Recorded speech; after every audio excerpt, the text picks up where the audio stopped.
За энэ төрийн эрхийг хууль бусаар авах үндсэн хуулийн зөрчил рүү орлоо гэж үзэж байгаа юм. За яагаад гэвэл сая хэлсээр байтал байнгын хорооны саналаар ерөнхий сайдыг огцруулах асуудлыг санд хураалгалаа. За ийм зүйл байгаа юм. Ерөнхий сайд огцруул засгийн газар бүрэлдэхүүнээ олцоо засгийн газрын мөрийн хөтөлбөр засгийн газрын бүтэц бүрэн өөрчлөгдөх буюу институт төжгөрөө хөдөлгөөнд ордог. За үүнээс урьдчилан сэргийлж доктортой байхын тулд улсын их хурлын гишүүдийн дийлэнх олонх буюу 65 гишүүн санал хураах ёстой. Байнгын хороон дээр яаж шилжсэн байнгын хорооны саналыг зөвхөн сонсдог. Ерөнхий сайд дээр ганцхан асуудал байгаа. Байнгын хорооны саналыг сонсоод их хурл үндсэн хууль заасан ерөнхий сайдыг огцруулъя гэдэг саналаар санал хураадаг байхгүй юу? Их хурлын даргыг бол байнгын хорооны саналаар хилцээд ердийн олонхоор. Яг л их хурлын дарга өөрчлөгдөхөд их хурл тардаггүй. Дараагийн их хурлын гишүүний сонгол болчдөг.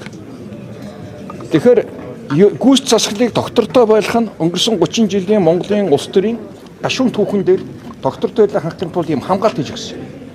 Нөгөө талаас намын дүрм дээр үлдэр улс төрийн намуудын дүрм дээр бас хамгаалт хийж өгсөн. Намын баг гурлууд үүзэхэнүүд их хурлын завсарт ерөнхий сайдын томилох асуудлыг хийгээд байсан тул баг гурлын гишүүдийн 3/2 гэж бүр маш өндөр усгаар хамгаалт хийж өгсөн байхгүй. Тэгэхээр намын дүрмийг үндсэн хуулиас намын дүрмээ зөрчөөд намын баг гурлын гишүүдээ эртнээс хасч хагаад санал хураачихсан. Сая яг адилхан их хурл дээр байнгын хорооны саналаар санал хурааж байгаа нь үндсэн хуулийн зөрчил рүү орж байна. Яг энэ асуудал дээр бомдод гарсан үндсэн хуулийн зөрчилдөр хэрэг үүссэн. Одоо тэгэхээр бид бүгдээрээ 2-3 харна. Одоо үндсэн хуулийн дээр хөх тэнгэр орчдгийн агуулга энэ. Үндсэн хуулийн зэц одоо энэ хуулийн зөрчлийг тайлбарлана.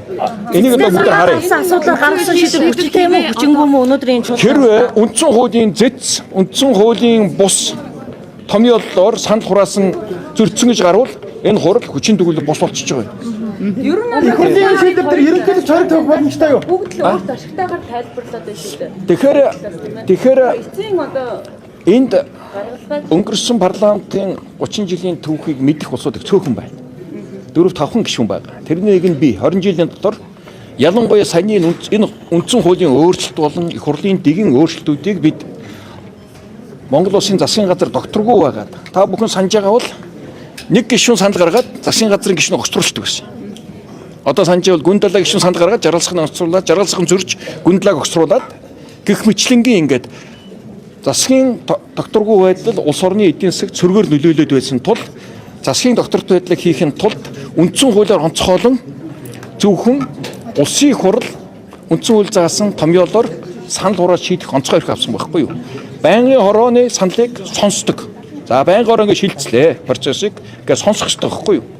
Сая бол яг тэр заалтыг хэлсээр байтал байнгын хорооны саналаар санал хураалж явуулж унгааж байгаа нь энэ бол үндсэн хуулийн зөрчил рүү явна гэж миний итгэл юм шиг байна. Энэ их хурлын доктор дээр ерөнхийдөө чорог тавих боломжтой юу?